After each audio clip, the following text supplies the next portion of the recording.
So, Kino, what can you tell me about? Do you know anything about Satanism in Hollywood and subliminal messaging in Hollywood films? I've seen different YouTube compilations throughout the years of there'll be like the Eye of the Illuminati in like big blockbuster films, and everything on a set is accounted for. Everything in a shot. People don't realize that, I think. What do you know about that? Mise en scène or whatever? So actually when I made my movie, I made sure to put in a lot of subliminal messages, you know, different pyramids, different sort of Masonic imagery.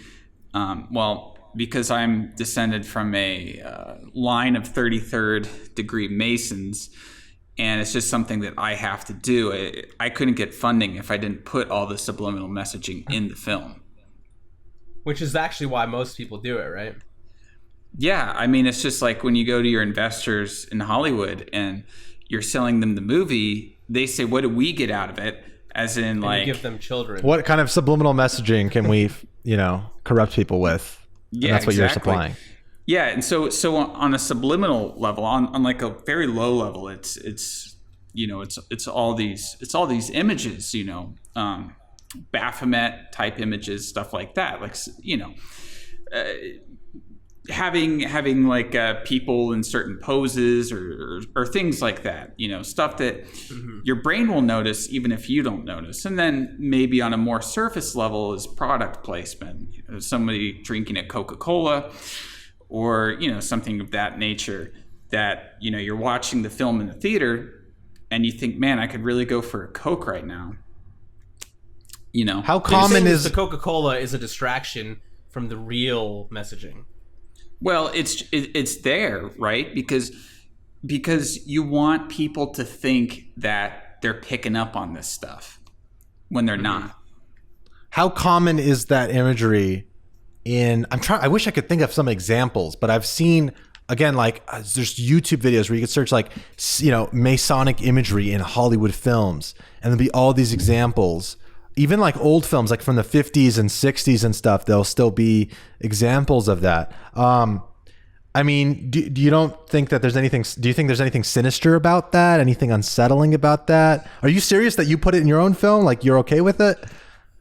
Look, I'm always serious. I'm not somebody who jokes around. I'm not somebody who goes on a podcast and tells jokes. Okay, I'm a very serious man. People often ask him why so serious. In fact. Yeah, you know what? People were asking me that a lot after my Joker video, and I really didn't get it because he never said that in the movie. True. Yeah, common misconception. But yeah, no, I don't think it's sinister at all because I'm on that side. I mean, why would I think it's sinister? What is that side? I mean, that side, you're the Mason side. Putting these images in films, you know. So why would I think it's sinister? Are you a Mason yourself? Oh, well, you know, it's my whole family basically. So yeah, I mean, yeah, I can't exactly say much. Could you rattle off a list of celebrities that are confirmed Masons? I mean, most of them, if right? not all. Most. You kind of have to be. A list of celebrities that aren't Masons. Keanu Reeves, maybe. That's why he's so weird. Mel Gibson. No, Mel Gibson. I don't think Mel Gibson is a Mason. You think he's just crazy? Joe Rogan. I don't think Joe Rogan's a Mason, is he? Nah, he might. No. Did you see that Spotify move? You think that was his Masonic like play? Yeah, getting. You know, it was a way to censor Alex Jones, right? Subtly. Because moving to Spotify, they didn't move any of the Alex Jones interviews. They didn't move any of what Alex Jones. Who else was it? Steven Crowder, Milo Yiannopoulos, Tim Dillon. I think even Jordan Peterson. Really big list. Even Jordan Peterson. Yeah, it was a really big list. It was like 50 something episodes. What was it, 54 episodes? I don't know the exact number, but I remember seeing this big list. And I was thinking with some of these guys, like, these guys aren't even, like, that controversial. Like Tim Dillon. You know, honestly, like Tim Dillon. Spotify fucking disgusts me. And if you're listening right now, you can listen in on Spotify officially because we have our podcast now uploaded to Spotify. Do we? I don't know. I just thought it'd be funny to say. Is that our Masonic play? It's all a Masonic play. Okay, so hear me out. I want to talk. I actually really want to go deep into certain films with you, and I'm not talking about these bullshit artsy films. Sorry, I don't watch them. I don't fucking care. Not that I don't care. I just don't have time. Watching the Pomegranate movie. So you told me you told me like a few weeks ago that you just don't watch movies. Okay. In order to get me to sit down by myself to watch something for 2 hours, it better be damn good. I have better things to do than sit there and just watch something. So I don't waste time watching like there are people who are like, oh yeah, every night I just like watching like, oh, bad films, good, decent films. Oh, this one's a B movie. No, I don't waste time watching B movies. I just don't care. If it's with friends, we're hanging out, we're drinking, we're joking. Great. That's hilarious. That's a good time. But by myself, not so much. But what I want to say is, we'll get back to that in a second. Here's a great example. The Truman Show. Okay? This is a movie, and The Matrix. There's other movies like this where forget about the subtle imagery of the Masonic shit that might be or may not be there. The more interesting thing to me is that these movies, they tell an allegory of what we think is our reality. You know, metaphorically speaking, and even literally in some ways, the Truman Show is very applicable. It's like there is this veneer placed on society through media, through culture, where voyeurism. People think that there is some sort of there's a drape over there's a curtain over people's eyes. What do you know about that, Kino? So, as you might know, I have a video on the Truman Show on my channel. I've seen it. Yeah, and I go as in depth as you can in 15 minutes. But how I actually see the Truman Show is, as I talked about in my video, it definitely kind of plays into this like the Baudrillard philosophy of the simulacra, and how like modern society is like copies of copies of copies of copies. So it's the idea is now it's been a few months since I like read Baudrillard, so this is me just sort of like taking this from memory. So I might be, for anyone who's like listening and gonna comment that I'm wrong about something, it's been a little while since I read them. But anyways, so the idea is like you have something that's the original, right? Like you have the original way of living, and then the media, in the case of Baudrillard, makes a copy of it. So it's like you have a normal American home life, right? Say in like 1940, like late 1940s, early 1950s. And then you have a show like Leave It to Beaver come out. And Leave It to Beaver is simulating that American home life, but it inherently is not the same. Now, what happens when a show like Leave It to Beaver releases, right, is that the American home life starts to emulate the people who are actually living start to emulate the depiction, and they become a copy of that copy. And then the next show that comes after that is going to be a copy of that copy of the copy of the original.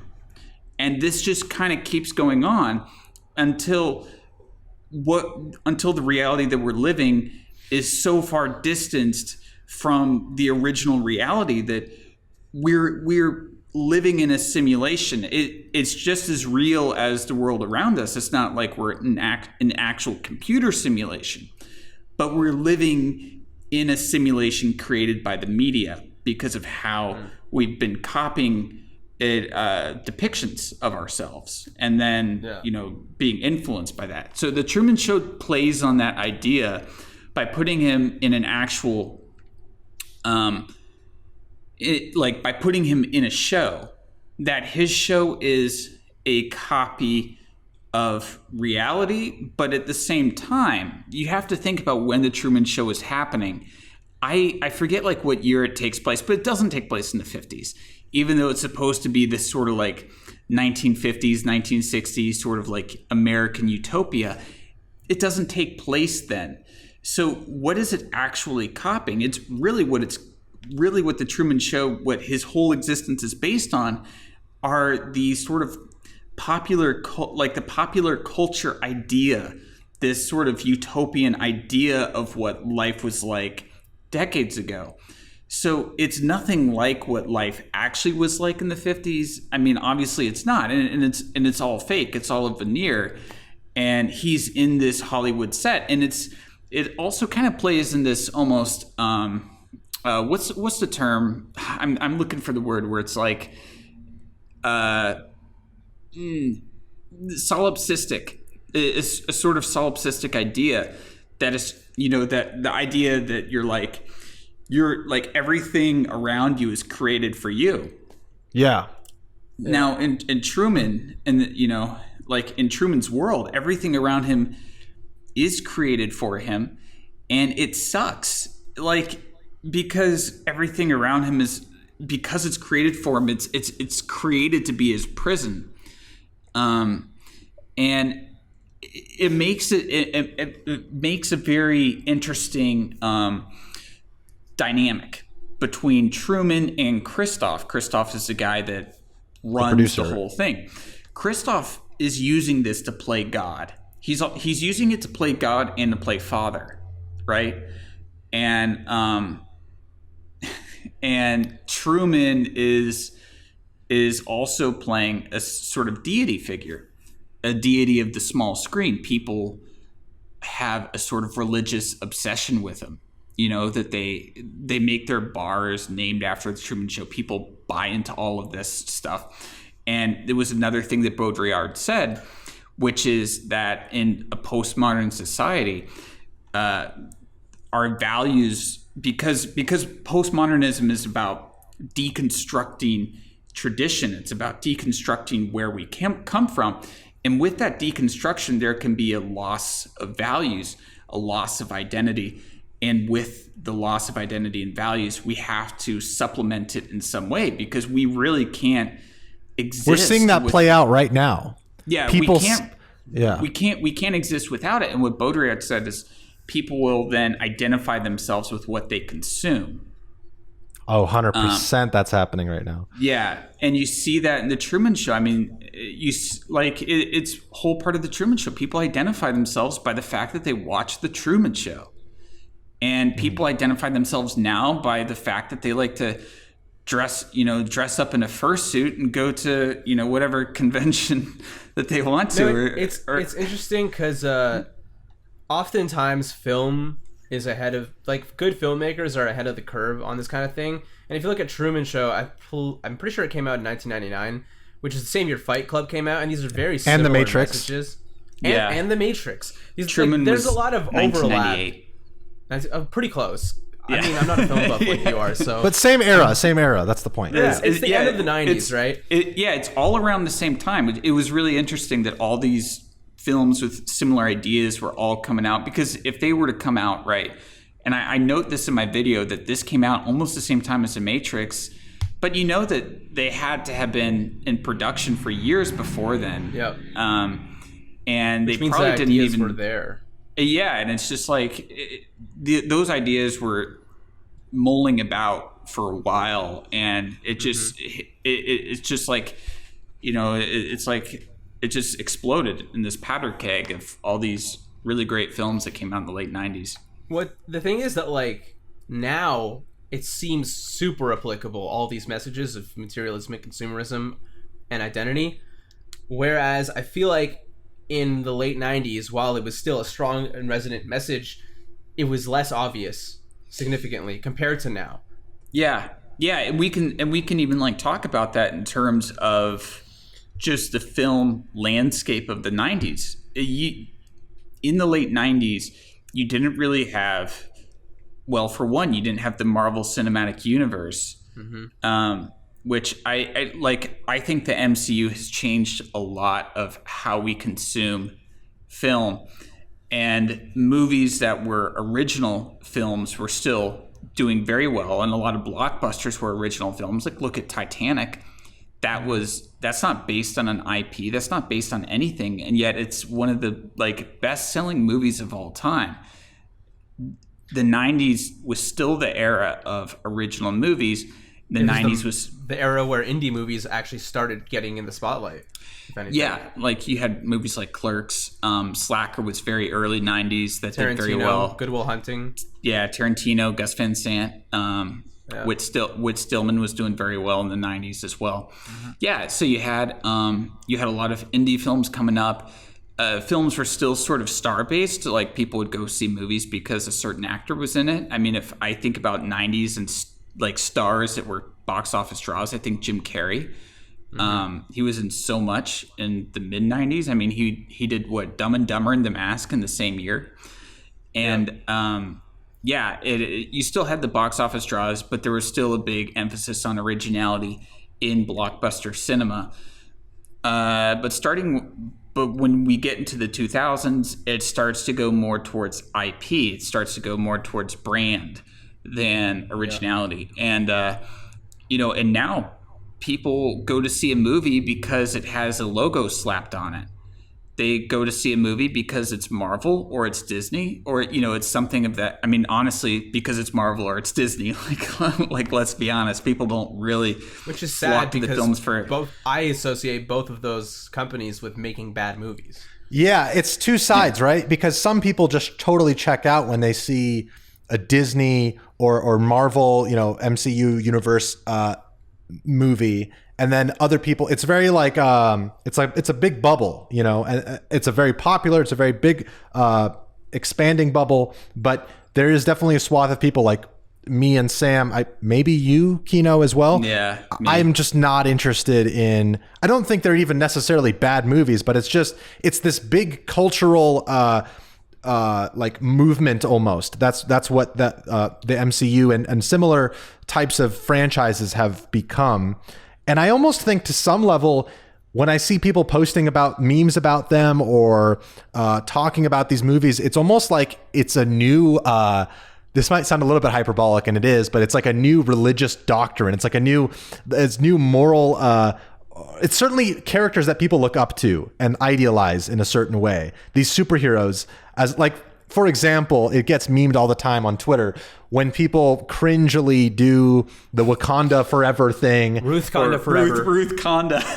Yeah. Things like that, where it's like this uncanny, it's like, wait, some people are taking these films way more seriously than you or I would.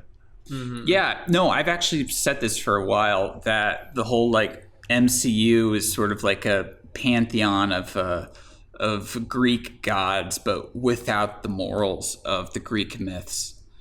Yeah. It's the religion without the base. It's the religion that's hollow, really, at its core. Postmodern, as you said. Postmodern, yeah. Yeah, it's a religion. It's all the trappings, right? It's all the trappings of myth. It's all the sort of surface level stuff. I mean, you have these great men and women, that sort of exist above humans. I mean, if you think about Marvel, I mean, they even have Thor. I mean, it's very obvious with Thor, but the thing with Marvel that makes it more so than I think something like Batman, because Batman, what's his power is that he's rich. Batman is second. I mean, that's Iron Man too, right? Yeah, that is Iron Man, but at the same time, most of the Marvel stuff, it's sort of like they got this power and now they could do this, but a normal person is not going to be really like in this position. This is like a very special person or something like that. And I mean, yeah, I know that there's origin stories sometimes that they do come from normal backgrounds, but like in the MCU, it definitely kind of distinguishes between here are the superheroes and here's everyone else sort of thing. And yeah, and so they exist almost like Greek gods or demigods. Like maybe you could argue that like Black Widow is more of a demigod than a god, but someone like Hulk or Thor is a god. I mean, they exist in that sort of way, but what morals can you really extract from any Marvel movie? What's interesting is that I actually think that, now I'm not an expert at all on comic stuff, but it seems to me that the DC superheroes, at least Batman, have more there's more lessons to it, and it's just a deeper more rich story usually. And what's interesting is that I happen to know that DC Universe is actually literally tied to Greek mythology. Like all the superheroes have some sort of tie-in to a Greek god of some kind. Yeah. You know, you brought up Batman. I want to make a point about that. Something I've noticed culturally as well. I haven't even seen the Joker, the latest that movie. But one thing I noticed is that The Dark Knight, when that came out, you know, it was this very big blockbuster, popular movie. And actually, I had an ethics class in high school, and my teacher made us watch it because there are actually interesting kind of moral questions to be asked with the Joker and his motivations and the Batman and his motivations. A lot of inner conflict there. And I think in that movie, it was almost like it's a dark setting and it's a bleak outlook, but you're still rooting for Batman. There's still hope in the end. There's still a light at the end of the tunnel kind of outlook. And that's kind of where I feel like that's almost where people were culturally too, and they were rooting for Batman.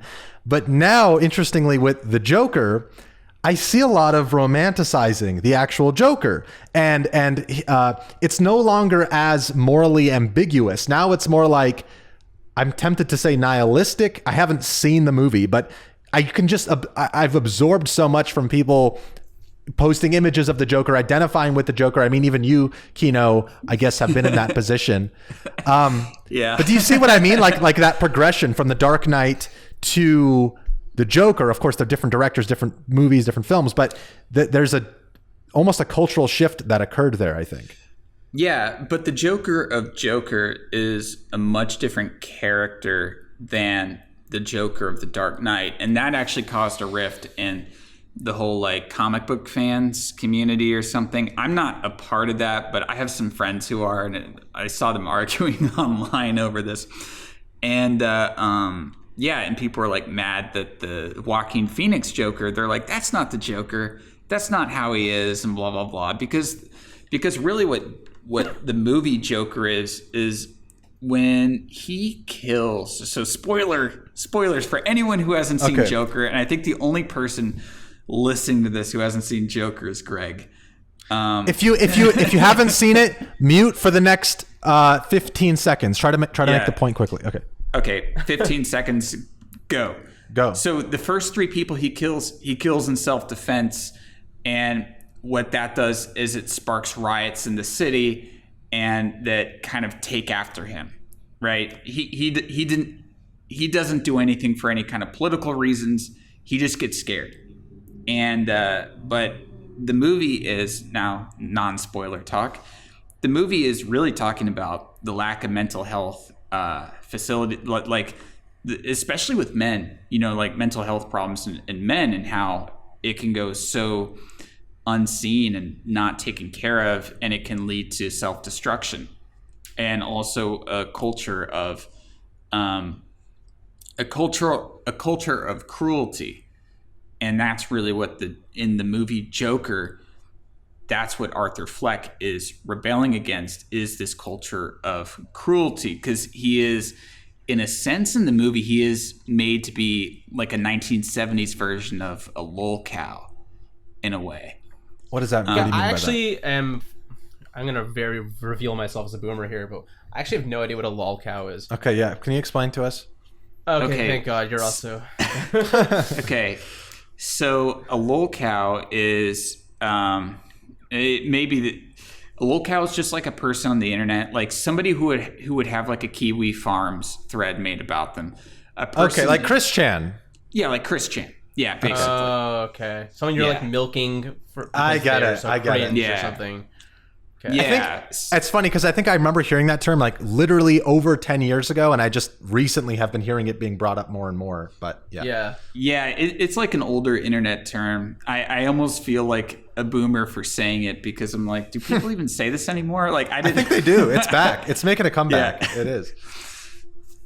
Yeah. So wait, who's the lolcow? The Joker is the lolcow? Joker, okay. yeah. Arthur Fleck. He's the lolcow in the movie. Okay. Yeah, so he's kind of rebelling against like this culture of cruelty, and really his character doesn't have much to do with the other. Like, it's a very like internal film about being disaffected. It's his character in the film is not the same character as Joker in The Dark Knight. Joker in The Dark Knight is something completely different. Yeah, and I like that about the two movies, that it uses a similar character who's chaotic and who's maybe nihilistic or something like that, but he uses it to much different means to comment on different things. Like in The Dark Knight, the Joker is really there to pose these moral dilemmas to Batman. So the Joker's there to get Batman to basically... He's an anti-hero. Yeah, Batman's development is in how he chooses, right? How does he solve these issues? How does he solve these dilemmas that Joker poses him? That's really what Joker does in that film. And then he's completely different in Todd Phillips's adaptation of it. I like that. I like the fact that it's different. I like the fact that neither of those films are necessarily too cookie cutter. Because especially like the last 10 years, where each Marvel movie feels the exact same. Yeah. Like it's just like beat for beat. I'm just like, I know what's going to happen. Yeah. End of Act 2, something's gonna. It's like they're gonna lose at the end of Act 2, and then Act 3 begins, and they're gonna get their gumption together, and they're gonna come in for that final battle, and they're gonna win, and then blah blah blah, and then there's gonna be the post-credit scene. Yeah, it's like you know exactly what's gonna happen. There's never that much sense of danger in the Marvel films. Whenever they have a character die, it's all they bring. Like at the end of Infinity War, and then it's just like they bring everyone back the next movie. But you knew that they were going to bring everyone back the next movie. It was like, so at the end of Infinity War, it's supposed to be this like big moment, right? But you're like, no way are they killing off Spider-Man. Like, no way. They just, and especially when it's like they announce like the sequels before Infinity War comes out. And it's just like, they should have just ended it at Infinity War, I think. They should have, but but watching it all feels empty. It all feels weightless. You're just like, none of this matters. You're watching, going through the motions. Yeah, the worst thing I can feel when I'm watching a film is like, none of this matters. Like, why am I even watching this?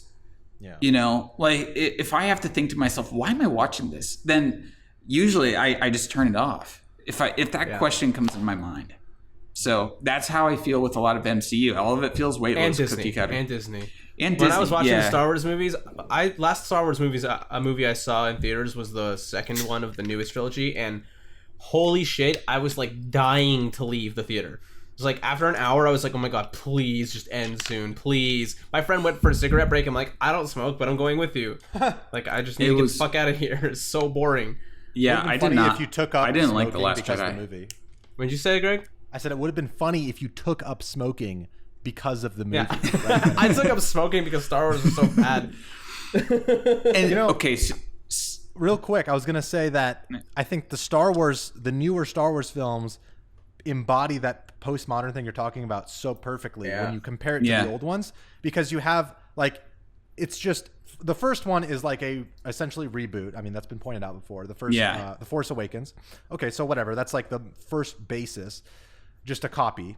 And then the second one is totally postmodern, of like kind of like a little bit nothing matters, your past doesn't matter, let's go a new direction, let's try something new. And then much like most people who think that way, I guess, it ends up kind of amounting to nothing, because in the third film, which I didn't even see, but I've heard all the spoiler talk, it's just like a bunch of fan service and like fantastical fan fiction. Yeah. And the third film was like that thing you were saying too before about the Truman Show. I forget the name of the philosopher already, but the Baudrillard. Copies of a copy. Baudrillard. Yeah, that is literally a copy of a copy. The trilogy. It literally is. I mean, like the Last Jedi is basically a reverse copy of Empire Strikes Back. It's like if you took Empire, but you just sort of like made it here's suck.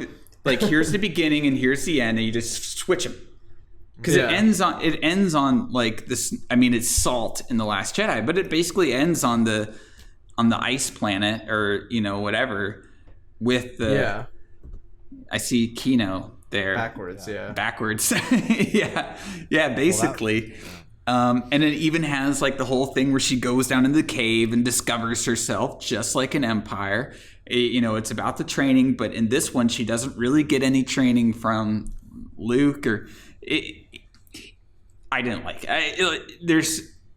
There are so many good videos on YouTube about why it's bad. Like Vito has a good video on it.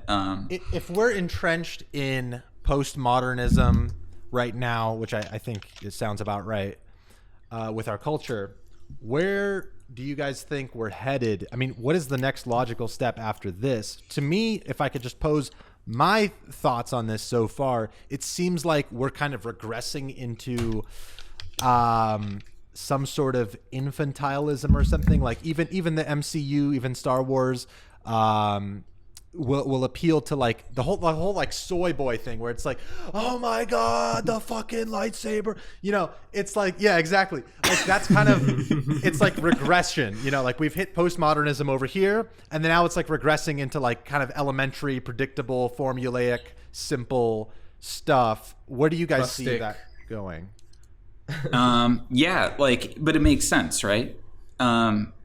So now we were living in a postmodernist society back in the 60s or 70s, but maybe it was like the beginning of the postmodern society. I actually think we're moving into something new. I'm not a philosopher, but I do have like friends who are heavy into this. And I've heard some things get like tossed, some words get tossed around. I've heard like metamodernism, that's something I've heard, or neo-romanticism or something like that.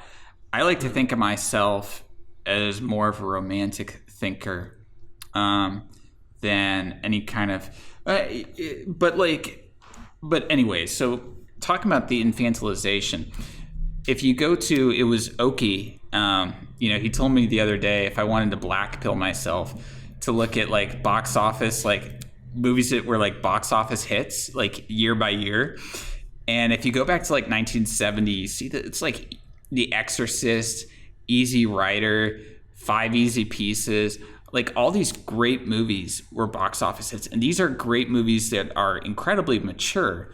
Glink, have you seen The Exorcist? No, neither me nor Slush have seen it, actually. Yeah, Okay, so The Exorcist is a horror. It's a horror film, but it's an incredible and it's a very mature film about a priest in a crisis of faith. That's really what it comes down to. And I mean, it's really well done. I mean, it's an excellent film. And so you look at these movies back in the 70s, One Flew Over the Cuckoo's Nest was a huge hit. Great. And then you go to the films now, and all the big films now are Marvel films or Disney movies, Star Wars or Iron Man or Avengers or something like that. Sonic the Hedgehog? Sonic the Hedgehog, which I have seen. Basically a Marvel movie. Yeah, it basically is a Marvel movie. But but you take a film like Five Easy Pieces, that's not, I mean, by today's standards, that's slow moving and it's maybe a bit opaque in what it's saying, and it's very adult. It's one of my favorite movies. Jack Nicholson gives a great performance in it. But the Jim Carrey of the 70s. I could go on about Jack Nicholson. I've done a lot of reading on him, but you take a film like that, it feels like when I watch a film like that, I don't feel like I'm watching a movie. I feel like I'm reading a book, if that makes sense, because there's so much subtext to it. There's just so much going on in it that really gets me thinking that I don't get with an MCU film. I just don't get it. I think that when you have a very strong identity, when you have a very strong set of core values, and you don't have to rely on pieces of media to give them to you, but maybe the media can make you question things or make you challenge it, then the media, the movies, or the books, or whatever you or whatever you read can be more challenging. It can be more mature. But if you don't have those set of core values, if you don't have that strong identity, those movies have to give it to you, and they have to give it to you in like the most simple, easy to understand sort of ways. And it is like, and it's like making movies for babies. It's like, you know, and as I said, but what morals do you actually get out of a Marvel film? Like self-sacrifice, I guess. I mean, I guess that is a thing in there, but I think a good example though of that, I think you can offer nuggets of wisdom or even gold mines of wisdom in a simple form. I'm not debating that. Yeah. Yeah, I think Avatar, The Last Airbender, which I'm seeing for the first time, almost done with it, per Sam's recommendation, is a show that does a really good job of doing that, where it's like, it is simple on the surface, but the values and the morals that it conveys are actually very deep and very applicable to your life, to a lot of people's lives. So it can be done well, but I think with the Marvel movies and things like that, they're not really, yeah, you're right, they're not really putting an effort. There's no incentive to add those sort of nuggets of wisdom and morals when you could just make a bunch of money off of just superhero. Yeah, blah, it's blah, cynical. blah. It's cynical. Guardians of the Galaxy tried to touch on that with the whole father-son dynamic in the second one, but it really fell flat because it was just the script writing for it was just not good. There's too much nostalgia bait in that series, I think. They harp a little too much on that. It's kind of charming, but it gets old. Yeah. I mean, nostalgia bait that's also a big problem. It's of course, we could have a whole podcast, a whole series of podcasts on just nostalgia in general. But yeah, I mean, like, you know, you get various just sort of like bland morals from the Marvel movies, stuff that honestly is sort of baseless. It's not anything. It's not anything I'm interested in. You know, I like the movies that you like the Masonic imagery. Yeah, I like the Masonic imagery, exactly. And you know what? I haven't seen any in an MCU film, and I'm a little bit pissed off. Because they already succeeded. They don't even need to anymore. Now it's like, okay, we've already brainwashed you guys. Just here you go. Here's your little... You guys have no brains left. Take this exactly. So you know, the MCU is the Coldplay of movies. Yes. Because it is the same thing over and over again, yet everyone listens to whatever the new song is, and everyone goes and sees whatever the movie is, and they do it because they know that the next thing is going to be exactly like the last thing, but just a little bit different. Yeah. That's a good example, because Coldplay is like, it's... They're likable, they're charming, it sounds nice, but there really isn't depth, in my opinion, to Coldplay. No, not at all. Yeah, and I mean, like, Coldplay was my very first concert. So I do have a little bit of a soft spot in my heart. As a kid, I went and saw Coldplay with my dad. But, you know, but like as a kid... As every white person has. Yeah, exactly. As every white person has. I guess I'm not. But you know, white. It's like as a kid, it's me neither. Well, yeah, I'm the only white guy. Nobody here, wants right? to be white anymore. Okay, nobody wants to be. Well, white I mean, anymore. Kino and I are both Russian Jews, so Russian Jews are woke. I'm not, You're a Jew. Someone told me you were Jewish. Wait, who told you I was Jewish? Was that Tom? Listen, someone was in my chat on stream yesterday saying that you're a Jew. You're exposing Kino, and he doesn't want to be coming out as a Jew yet. Okay, that's not sorry. Okay, you can show your circumcision on Twitter later. I'll break down my. Now I am circumcised, but as are most Americans. Yeah. Funny story. So when I was in Colorado last year, it was right before VidCon. I was staying in Colorado. I was writing a Western and like living in this tiny apartment in the mountains, and it was great. And yeah, it was awesome. And actually on the first day of summer, it snowed, which was surreal, especially since I grew up in Florida. And I would go to this pub at night to go hang out. Like all the people in this little town would kind of go like just chill at this like Irish pub. But there was like this crazy guy that lived in the town. And I remember he proclaimed to us one night, he just like walks into the group and he goes, "You guys want to know something? I was circumcised twice." And It grew back. that led to like a whole discussion, like, how does one get circumcised twice? And I was like, did they mess up on the first time? No, they did it fine. I'm like, do you have a dick? Like, did they just cut it off the second time and you're just calling it a circumcision? Yeah, that's gonna make it into a script at some point. I was gonna say, this sounds like a character flabbergasted. that'll be in a movie. Yeah, I was just flabbergasted by this guy. It sounds I was like the impetus for the final fight at the end of a Tarantino movie, something that just comes out of left field and starts like a bar fight that ends in the city burning or something. It's like yeah, Bill at the end of Kill Bill. Did you know that some man can be circumcised twice? twice. Exactly. Points at the camera. Oh, you know Gun. what? Actually, it would be better like the Bear Jew in Inglourious Bastards. Yeah. Yeah, I think that would be better. It's like You should cast Sam as the yeah, your next. yeah. You want to be the Bear Jew in my I could be Inglourious the Bear Jew. I'm Bastards pretty sequel? hairy. That wasn't that Eli Roth in the It movie. was Eli Roth, yeah. Yeah, the horror director. I remember Tarantino like really liked Hostel when it came out. It was supposed to be Adam Sandler. Oh, really? What? That would be sick. I would love Tarantino Yeah. and Adam Sandler to That work would have together. been interesting. Yeah, Adam Sandler, I love Adam Sandler because Punch Drunk Love is one of my favorite movies. Oh, that's a great film. Yeah. I love Punch Drunk Love. It's good from a filmmaker's perspective. Like when you can appreciate the cinematography, it's on point for sure. I watched that movie like when I work out. Unironically, like I just put my like phone on the treadmill and I watch Punch Drunk Love. That's one of my like running movies. That's funny. Wow. Yeah. So instead of listening to music, you just watch movies.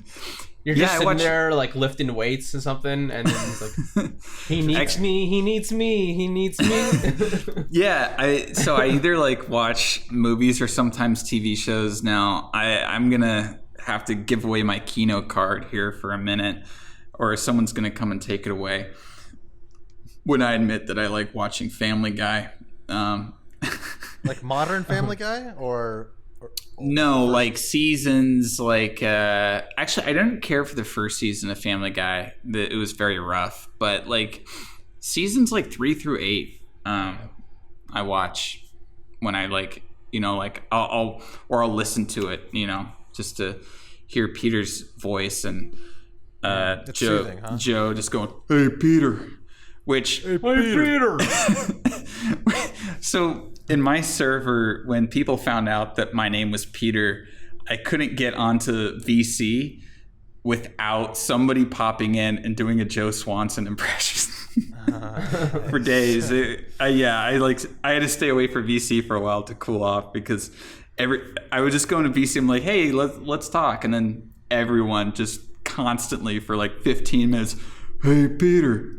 And I'm like, okay, that was actually. Let me ask you something. Yeah.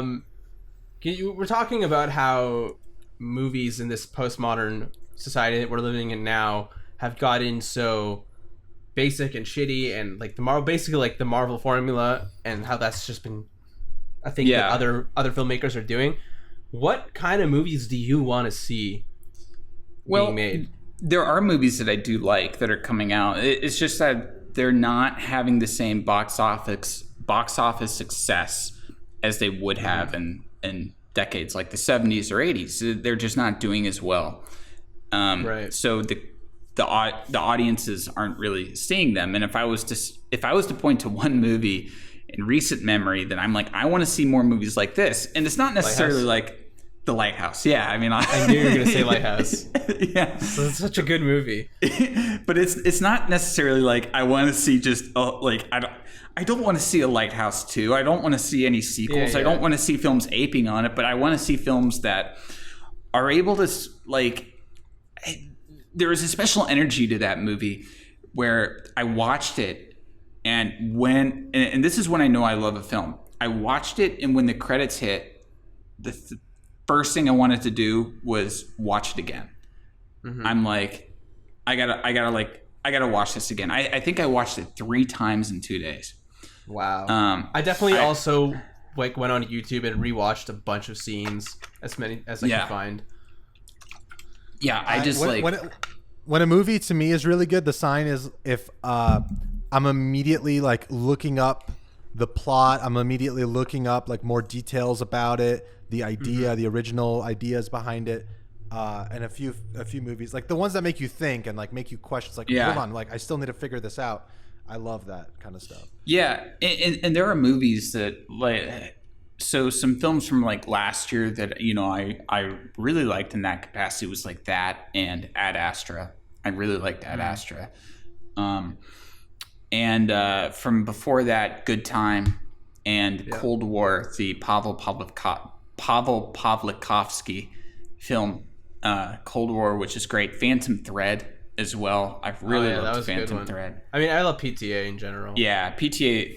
I don't think there's a single PTA film I don't like. I'd say that my favorite of his is still The Master. That film just always, like, you know, it's always, honestly for me, it is always a toss up between There Will Be Blood and The Master. There Will Be Blood is just like this incredible tour de force, but The Master is, I mean, for one, it's seeing like two of the best actors like ever just being on screen together. You have Philip Seymour Hoffman and Joaquin Phoenix, but it's also like it's one of those films that it's just so beautiful, but there's so much going on like right under the surface, and and you can just feel it just like sizzling up for the entire film, and you're really kind of racking your brain. Yeah. Can we go back to 90s film analogies real quick? Because I want to present an idea, and I have no idea. I've never seen any of the films you guys are talking about. Okay. we're just gushing about PTA right now. I think I need to.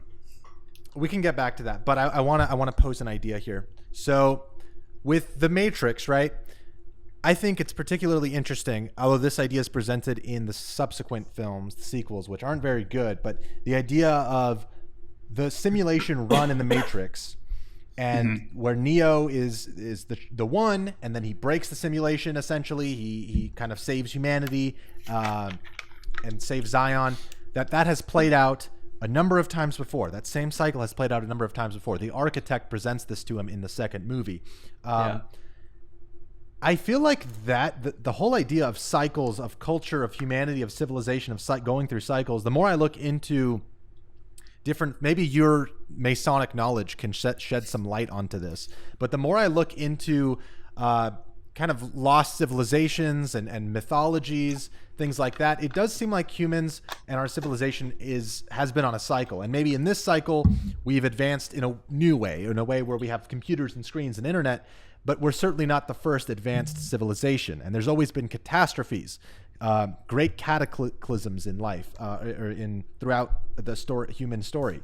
And I think religions tell this story, the Bible, the story of the flood, these kinds of things. Do you give any credence to that? Do you have any insight into that? Well, you know, I think that life is a series of death and rebirths. The fact that resurrection is such a big idea throughout a lot of cultures, you know, there's an understanding that life comes out of death, that blood is spilled.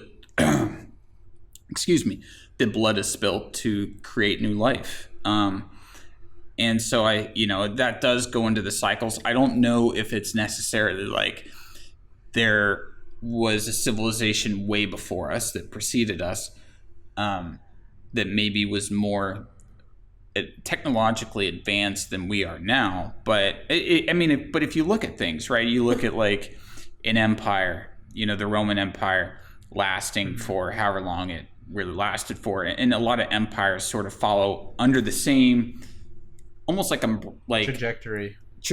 Yeah, the same arc. They all have very similar arcs, and you could really argue that the American Empire, I mean, like, let's call it what it is, but the American Empire is in that age of decadence. Like, we are in that late stage age. Soy age. The soy age, yeah. But the late stage age, and everything that you're seeing now, I mean, very similar things happen at the end of the Roman Empire. Very similar things happen at the end of many other empires. And, you know, it's almost just, it's almost like, you know, I think of this like do groups of people almost function like one person, where it's just in certain conditions, certain things will present themselves, or certain people will act in different ways? I don't know. Like it's just weird to think that that you can have this graph, right, that describes the rise and fall of empires and how people act in different periods of the time. And not only is it applicable to us Americans, but it was applicable to ancient Romans. Yeah, like that's a really weird thought. The greatest films, the greatest stories, and the greatest films, I think, are the ones that tell the stories that have been true throughout time and really transcend these cycles. And this is something like the idea of archetypes that Peterson talks about, and Carl Jung and others. Like the hero's journey, the hero's tale is an idea that'll always do well when told well. And this is why I love, because you can extract so much meaning from that, and it's always applicable all the time to humanity. Like my favorite film of all time is Lord of the Rings, because it tells this like the story of the hero's journey and the story of the suffering of life and overcoming it despite being in such a underdog like position, I guess.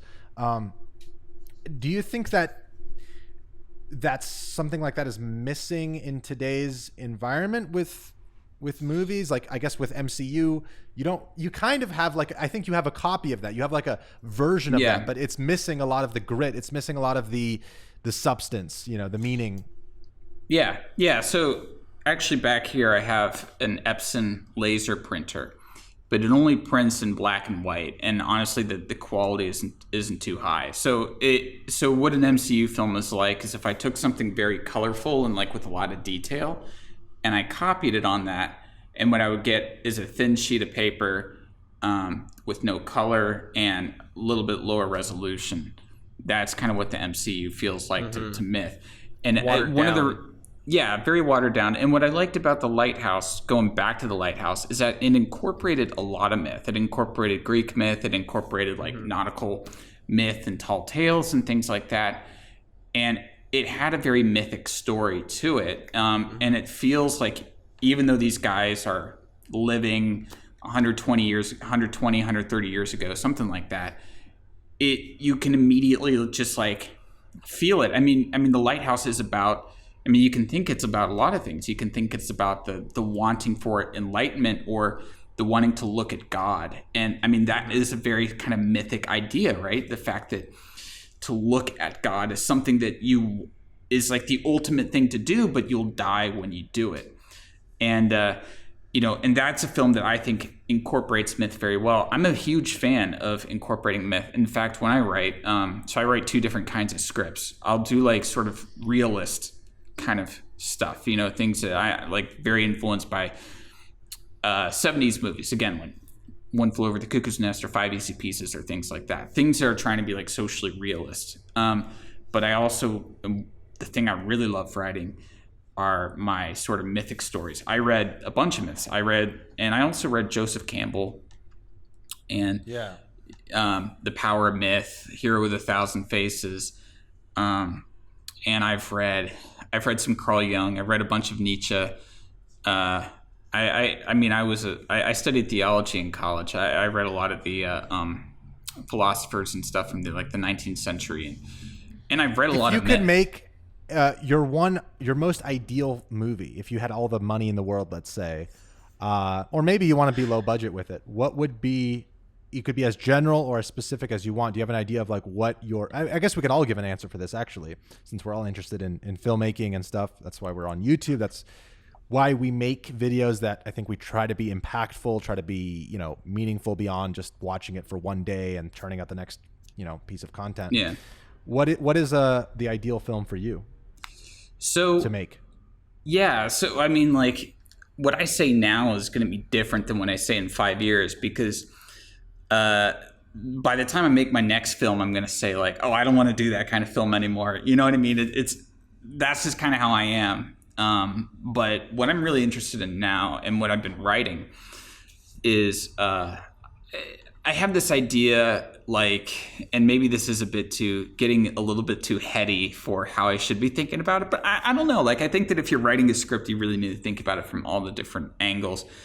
I am currently writing a trilogy of Westerns. I have one script completely done and polished, and then I have 2 scripts that are kind of like half done, right? And I'm writing these Westerns, but they're not like your typical Westerns. I mean, the first one actually is a noir Western set in the 1950s in West Texas. But each of these Westerns is a sort of play off of myth or of the Bible. So like the noir is a take on Dante's Inferno, but set in West Texas. And then I have another Western that I'm writing that is a sort of take on the Book of Numbers, Sam. Oh, from the Bible. From the Bible, yeah. I actually don't know what the Book of Numbers is. Yeah, it's in the the Pentateuch. You know, the first five chapters. It's about Moses in the wilderness. Okay, Western. You're saying Sam because I'm Jewish. Yeah. You know, real quick. I think I've talked with Sam about this, but I think there is almost like some significance to numbers, to recurring numbers. There's almost like some sort of code or source code in our reality. No. I swear I see. We all have our gematria calculators bookmarked on our Google Chrome pages. No, yeah. But you think I see recurring numbers and I see patterns in numbers and I don't exactly know what they mean, but it's just uncanny coincidences that I've had, and Sam has been there for many of them, actually. I've been there for a lot of them for some reason. We'll have a whole podcast on that one day. But but think about this, like the numbers that the Bible like espouses are like the good numbers, right? So there's like 3, 7, 10, 40. And like these numbers really, like, sometimes when you're reading it, yeah, they actually mean 3 or 7 or something like that. But a lot of times they're figurative numbers meaning complete, right? And you think about 3, trilogies are huge. A lot of our films, a lot of our media is in 3 acts. Like a lot of what we do is in 3s. We count down from 3. Like it's such a huge number. I mean, same with 7 and same with 10. Like these numbers are still almost like ingrained in us as being these complete numbers. What does that say about trilogies often being like the third movie is almost always the worst one? not always. Almost. I said almost. I covered my tracks. No. Okay, Godfather. Return of the King is great. Exactly. And it's not the worst one. But also the other trilogy. Scream 3, terrible. Godfather 3. But Scream's terrible. not a trilogy. Well, I guess now it isn't, but they talked about it in the movie Scream You know, the 3. kind of documentaries I like real quick are, I don't know, have you seen Icarus, Kino, or anyone? No, I've heard of it. It won the Oscar, right? Yeah. I love, and I've had a taste of this when making videos, where you have an idea of what you want to make, right? You go out, you set out to make it. And in the case of Icarus, it was this guy, the guy who was making the film, was trying to document the Russian doping program. Sorry. He was trying to document doping in cycling and how easy it was to cheat, how much it affects the performance. And then he ended up uncovering this massive conspiracy of the Russian doping program when it came to the Olympics, and how they just duped everyone. They had this complete fake system so that a lot of their athletes were actually doping. It was a huge scandal. And the documentary took him there. Like, he wasn't planning to do that. And it was the coolest thing ever, just to see from this filmmaker's perspective, following the story. And it got super crazy at certain points. But yeah, that's the best, is like when the story takes you, the filmmaker, somewhere completely unexpected. And I guess you can do that with narrative writing too, but it's so nice to be along for the ride as a viewer and see that unfolding, you know? Yeah, no, definitely. That happens actually probably more than you think in documentary filmmaking.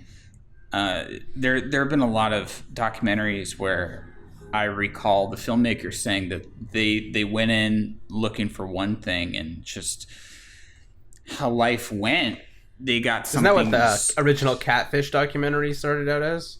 Yeah, and I think that's also how that Dear Zachary documentary started out as. Dark. That's Yeah. dark. I don't know that one. I'm not familiar. Yeah, no, there's plenty of documentaries where it's like they go in looking for one thing and there's that discovery, but that is the story of the documentary, is that discovery. Love that. And that is maybe that is the hard thing about narrative. But with documentary, there is this, like, it can happen, right? But it is it is lightning in a bottle. Like, it's something that it is like you're a Vegas man, right? You know, it is a gamble. Like, you don't like, it's also possible that you go into the story and it's way more boring than you think. It's like a jam session for music, you know? You don't know where it's going to take you. Sometimes it might be boring, like that drum circle idea, you know? But maybe it'll turn into this great harmonious amalgamation of ideas that just, man, it's amazing. I love that. Yeah, exactly. And it's something that maybe you can't really get narrative. In narrative, you know, like how you shoot movies is you don't shoot them in order. You know, it's like maybe on day one you're shooting the final scene, and midway through you might be shooting the beginning. Like, you shoot it all out of order because you gotta, like, except for Tarantino, he shoots them in chronological order and then edits them to not be chronological. Yeah, and Nicholas Winding Refn, he shoots chronologically also, I believe. Really? Like, there are some directors who shoot chronologically, but most of the times it's like, okay, we have this location for 3 days, so let's shoot everything that happens in this location. We have this actor for this many days, so let's shoot them out, you know, like, let's get all their stuff.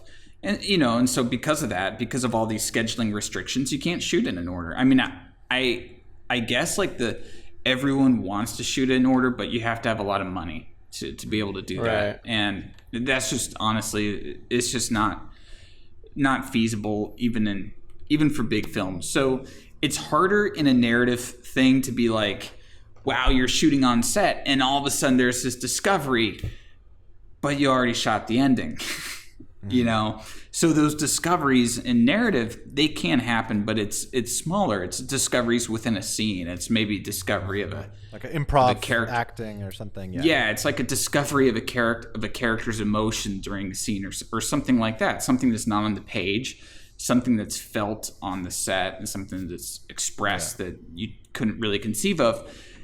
And it is smaller than that kind of discovery, like with Icarus. You know, Icarus, at least this whole conspiracy and everything like that, that's not going to really happen on a narrative. That's not, you know, where you have a script and you have a schedule and you have all this sort of stuff. But it does happen, but to a smaller extent, you know, for different things. So, you know, I mean, like, there are, like, whenever you're creating something, it's always a series of discoveries. Well, that's what that's what a good podcast is, right?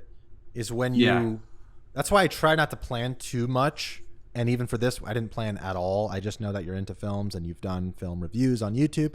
But it's a good conversation is the same exact thing, where it ideally will lead you to some new discovery that you didn't even plan on getting to. And those are the most exciting, interesting conversations. Yeah, exactly. It's just, you know, just remaining curious while you're creating. You know, it's like not boxing yourself in and allowing everything. Having a vision is great. Like, if you have a vision, like, I want it to be like this, but you have to temper that with flexibility.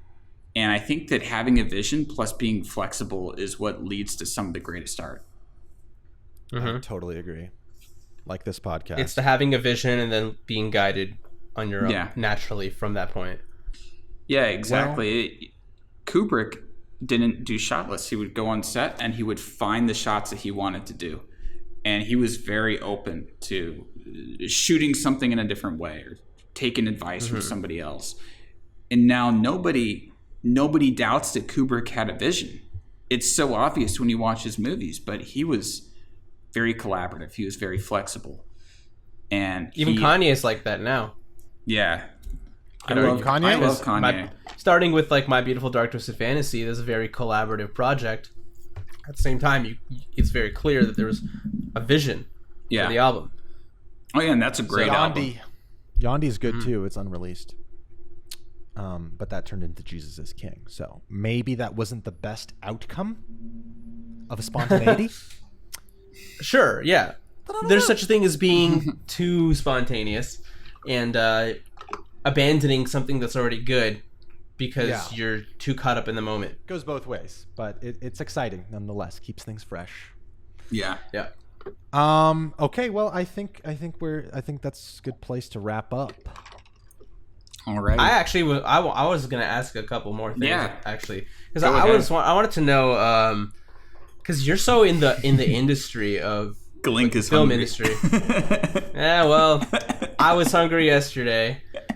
This is I mean, I don't know. He knew when we were recording, so I don't know what to say. But what I wanted to ask you about is because you're so in the film industry, and I just wanted to know if you think there's any crossover with YouTube, or if there ever will be in the future, or if just being on YouTube is a totally different path that will never really intersect with film. No, I don't think it's in general. I don't think it's a different path at all. And there hasn't been crossover because the people who run the industry are boomers. That's the thing. They don't. There hasn't been crossover yet. There has been crossover. Bo Burnham went on to direct Eighth Grade. Right, that's true. And independent-wise, there is. Yeah. It's not like Hollywood is currently making YouTube stuff. I guess they have Brie Larson has an account or something like that. Hollywood tried to do that with Quibi, however you say it. I don't know, but they try to make like a Hollywoodized version of YouTube, and it really failed. I've never even heard of that. Exactly. Talking about Quibi. Quibi is this app that cuts shows down to like short 10 minutes. versions of themselves. Yeah. It's like TikTok for TV shows and shit. Which, by the awful. way, I hate that stuff. I don't like bite-sized. Well, I shouldn't say I hate it. Actually, I think there's potential in that medium actually, but I don't like the landscape of it and what it kind of looks like now from what I've seen. I'm talking about TikTok and very short things, and also I don't like the short stuff either, but I want to keep the question on topic. Go on. Yeah, so Hollywood doing this Quibi, it failed because because having these produced short form stuff doesn't connect with audiences at all. Not like YouTube, it's real people. You could maybe argue, not so much. I mean, is Matt Pat a real person? I don't know. I mean, it's performing reality at the very least. It feels a lot more real. Even as much as I don't really like him that much, even Philip DeFranco still makes it look like he's in his bedroom. It feels personal. Yeah, and so I think that there is going to be a sort of a great merger. There's going to be that singularity, right, between YouTube and the industry at large. And I think that it's probably already happening because of coronavirus. That's my guess, is that it's already happening because of coronavirus.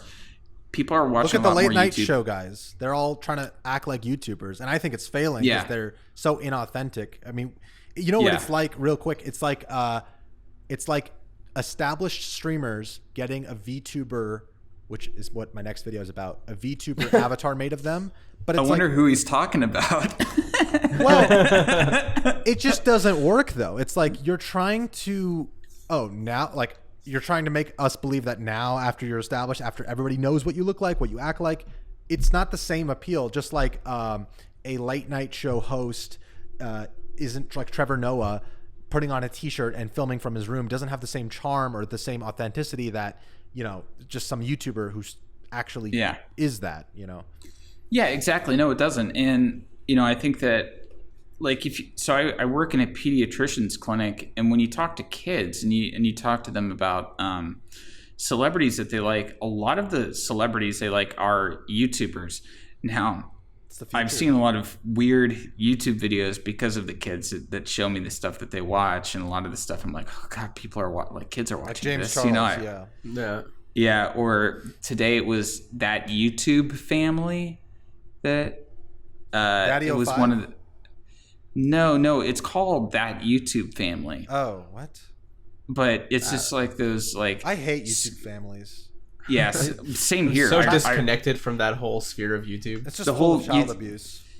The YouTube families, that is Truman Show in real life. Yes. Yeah. Holy shit. Yeah, It's disturbing, I think. It's really disturbing. It's exploitive or something. But anyways, about YouTube and the industry, I like how I'm taking my channel is, and maybe like this is my purpose in life, you know, maybe this is like what I was sent here to do,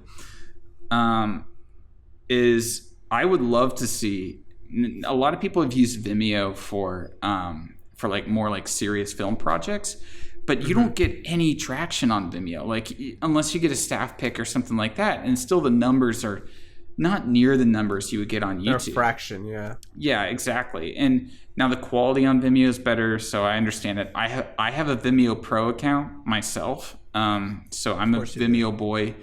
But YouTube is just, you have so much of a bigger audience, and I don't see why you can't make movies for YouTube. I don't see why that has to be something that isn't viable. I think the biggest hurdle would be the algorithm, because you'd have to be someone who's established, has money.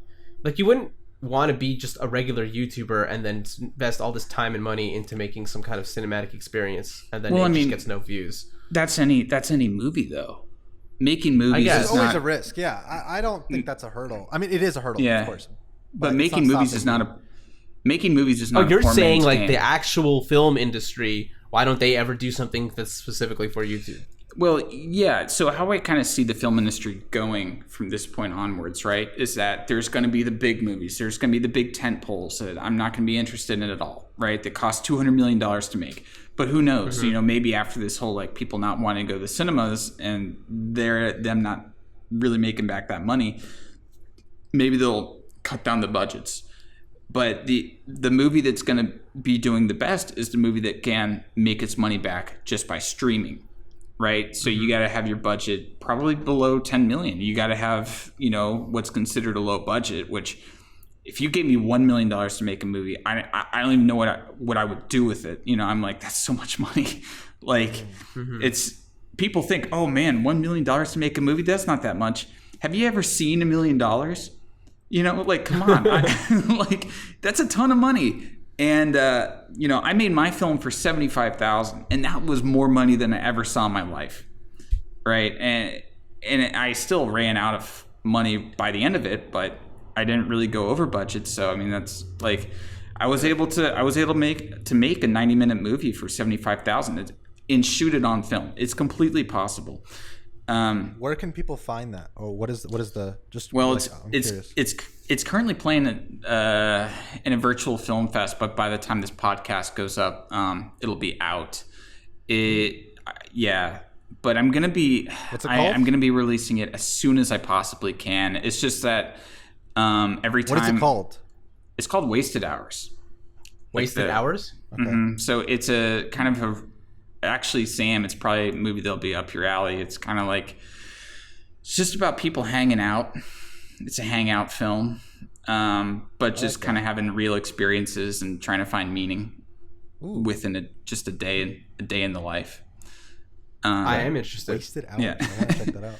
I'll check it out. But it sounds very relatable just by the title. Yeah. And I mean, I shot it on 16mm film.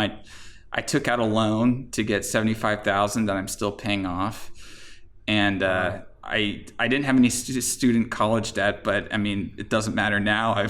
I'm living like I am. Like, who cares if it's for student things or if it's for making a movie? It's all the same. I owe the bank money, but and because I talked about this on Rusty's podcast, and I had some comments that were like, oh, like, you know, call me privileged or whatever for like shooting a movie for that much money. And I'm just like, man, you have no idea how I got that money. And you don't know how I'm like still broke because. And you don't want to know how you got that money. No. Yeah. I had to do some things. I had to close my eyes and suck it out of a hose. Yeah. I had to put the Masonic symbols in there. Had to do a few Mr. Beast challenges that you weren't proud of. Yeah, exactly. No, but no, like, so I don't see like why films can't be on YouTube. Like, and I was thinking about this the other day. Like, you see like Mr. Beast getting what, $10,000, $100,000, whatever.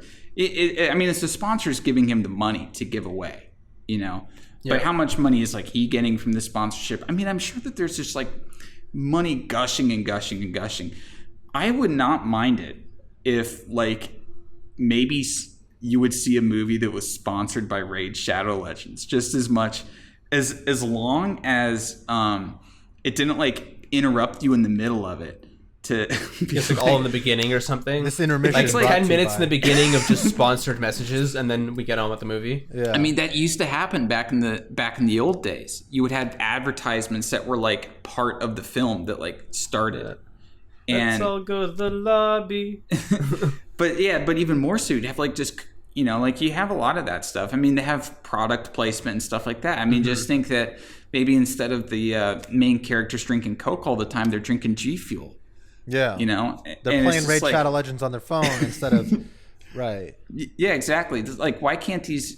So you can make these movies for less than $1 million. I mean, most stories you can do for... I think that most stories you can do for $1 million or less.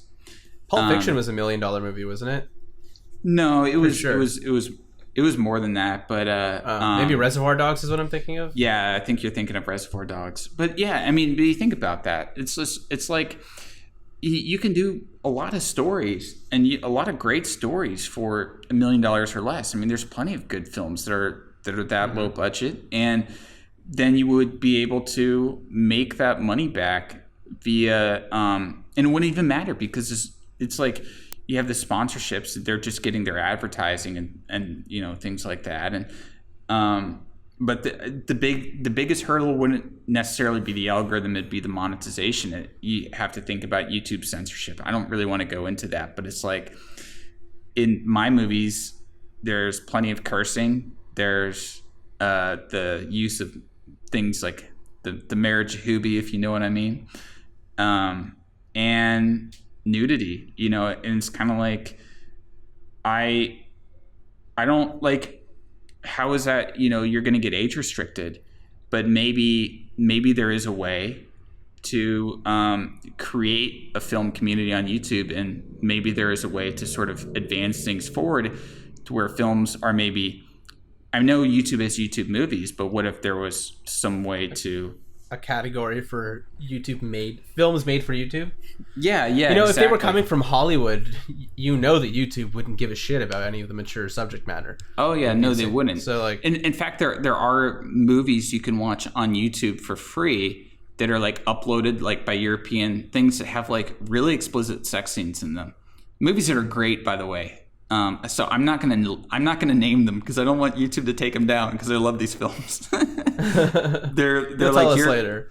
Yeah, I'll tell you later. But they're European films, but yeah, I mean, Susan's watching right now. She was waiting for you to drop the name. She's like, damn. She's a big fan of the Gush podcast. What can I say? Yeah, but yeah, no, but I mean, like, I think that would be really cool, and I think that a lot of YouTubers really want to be filmmakers. I mean, I know that some YouTubers want to do something that's completely different, that there are YouTubers who already have their careers, you know, like lawyer YouTubers and things like that. Mm-hmm. But like guys like you, Greg, and me, all three of us, yeah. I mean, really the goal is to make films. I mean, and we have very different personalities, and so our films are going to be very different, but that's good. Like, I wouldn't necessarily want to surround myself with people who are making the exact same thing as me or think the same way. I think interestingly, people who are our age, maybe even a little bit older, who do YouTube are more likely to be the way we are, where we're inspired by filmmaking.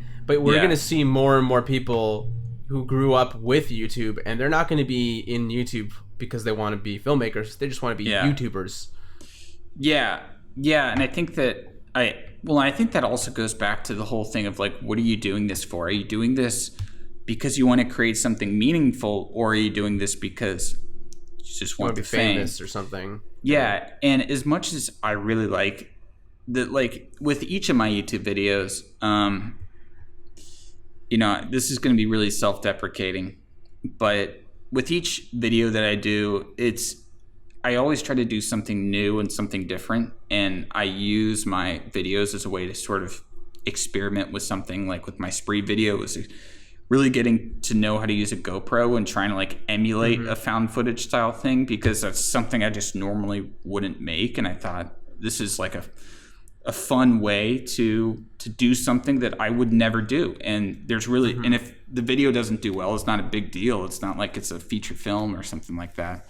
And YouTube allows for that, but at the same time, like, you know, doing movie reviews or movie analyses or something like that, it doesn't give me the same kind of creative fulfillment that making my own films does. Yeah. It always does feel a little bit lacking in the end. Like I make it and I'm just like, I'm making something that's commenting on something else, and it just at the end of the day, it does you so much on that. It's not as original.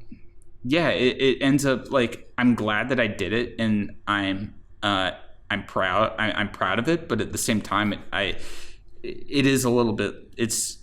I'm always a little bit disappointed in just the way that I feel. There's always like this post depression. Well, that's a good thing, because if you were completely satisfied, you would be very complacent, and I think that is so common amongst even successful YouTubers who they have a formula, they have a style, and they don't seem that uncomfortable.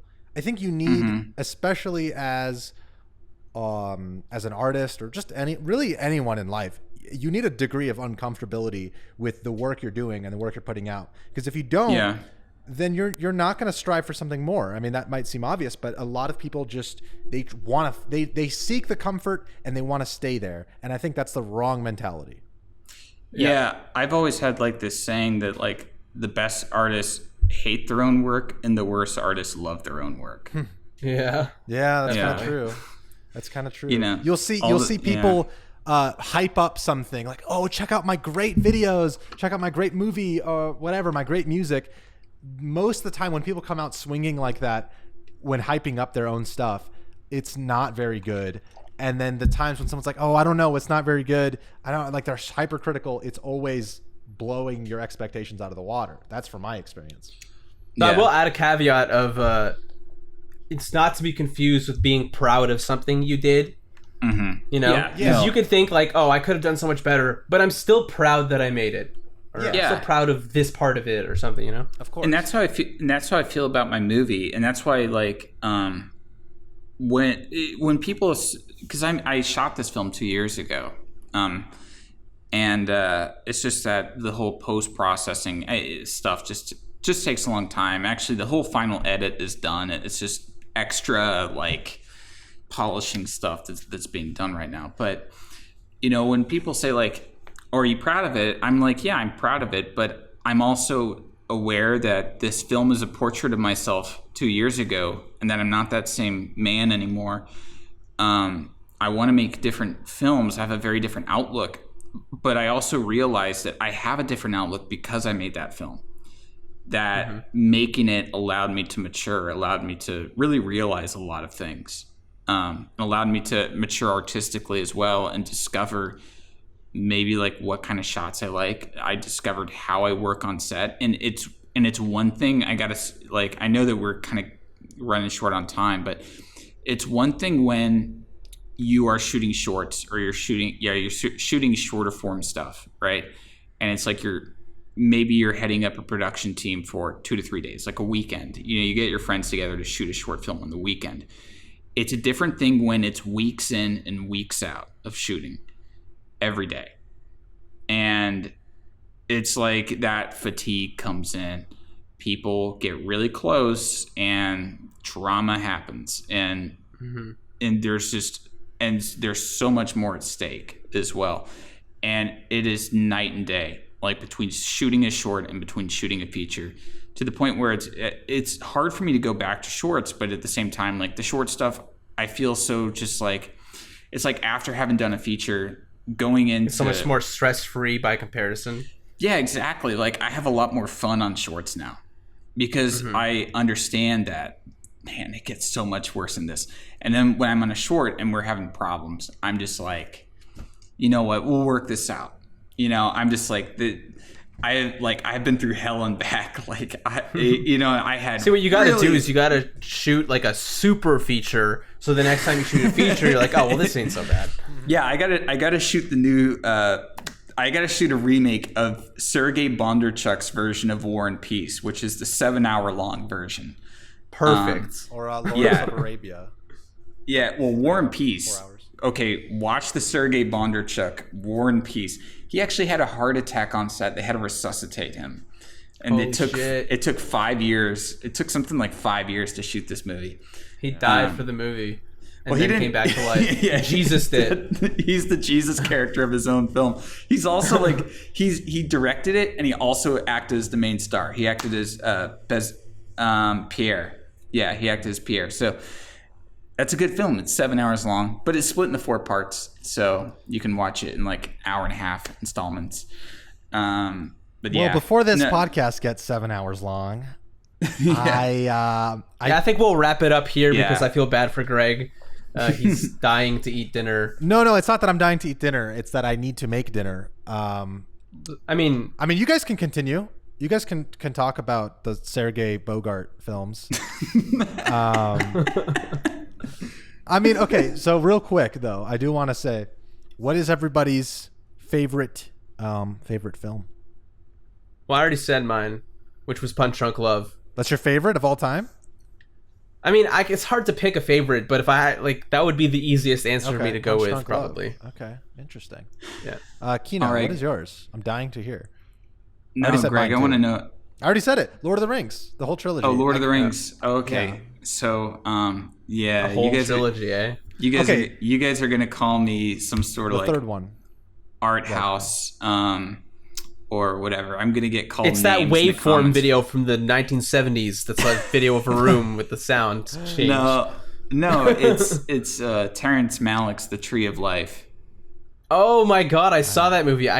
That's the one with Brad Pitt and Sean Penn, right? Yeah. I remember watching that movie, and then all of a sudden there was like a half-hour evolution sequence, and I was like, "What's happening right now?" Well, it makes sense. I think that The Tree of Life is the epitome of cinematic storytelling. It's the epitome of using images and sounds and language to tell a story on both a very personal scale and like the largest scale possible. Yeah. And I like that movie is just, I actually visited the house from The Tree of Life. It's in Smithville, Texas, just outside of Austin. That's a really long movie, right? It's like 3 hours.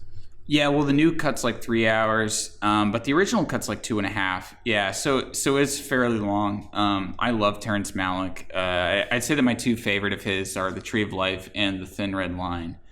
The Thin Red Line is a lot more accessible than The Tree of Life.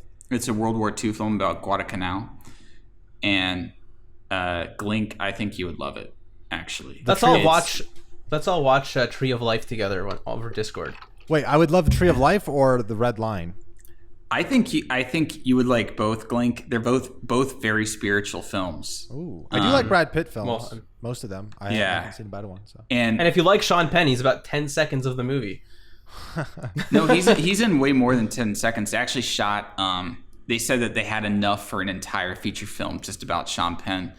But in the theatrical cut, he's barely in it, right? That's how I remember it, at least. No, he's in a lot of it. Really? What? Yeah, I don't know he's why in a lot I remember of it like that. But Sean Penn's also in the Thin Red Line. The Thin Red Line stars Jim Caviezel, Sean Penn, Woody Harrelson's in it, George Clooney, John Travolta was in it, John C. Reilly, Adrian Brody. Brody. Just I like haven't heard his name forever. So many big actors were in the Thin Red Line. It's such an amazing film, and Vampire Weekend sampled the Thin Red Line in Father of the Bride. Oh, interesting. Which song is it? In the very beginning, you know how I love that first song, actually. The first track on the album. That's that one. Yeah, that's from the Thin Red Line. Oh, interesting. Okay. Yeah, that's one of the songs. That was that's from the soundtrack. Cool. Okay. Yeah. Oh, that's cool. So yeah, so check that movie. Thin Red Line, Tree of Life, Wasting. What is it called? Wasted Hours. Wasted Hours. Wasted Hours. Yeah. Okay. 3 Kino films to check out. Yeah. And Wasted Hours, if I was to compare it to other films, I would say Dazed and Confused would probably be like the closest. And funny story is I know the guy who starred in Dazed and Confused, Jason London. Like the kid? Yeah, He's always going like this all the time?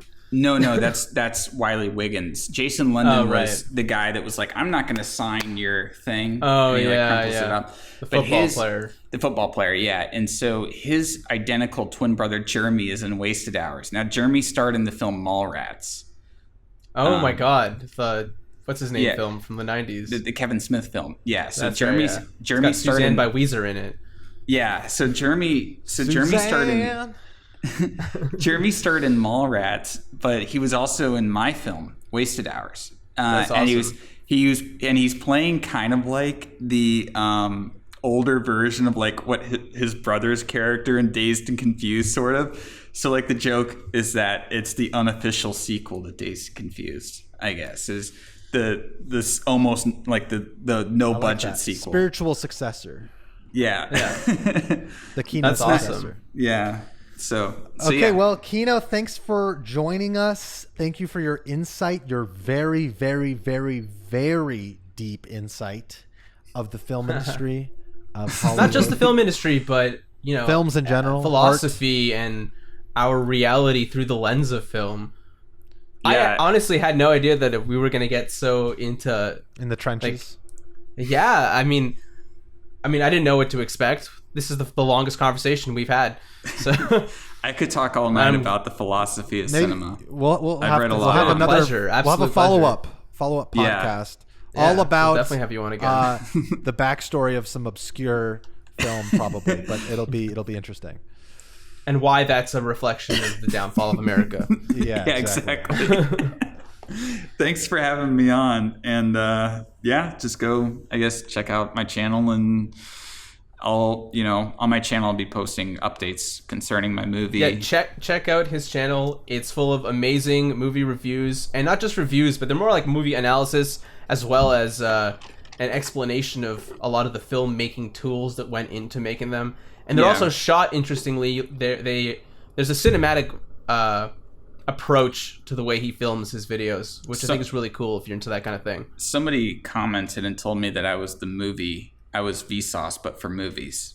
That made my day. That's a great tagline. But that's sort of what I've been trying to that's kind of, I guess, what my last several videos have been like. So, yeah. All right. Well, later, guys. All right. See you guys.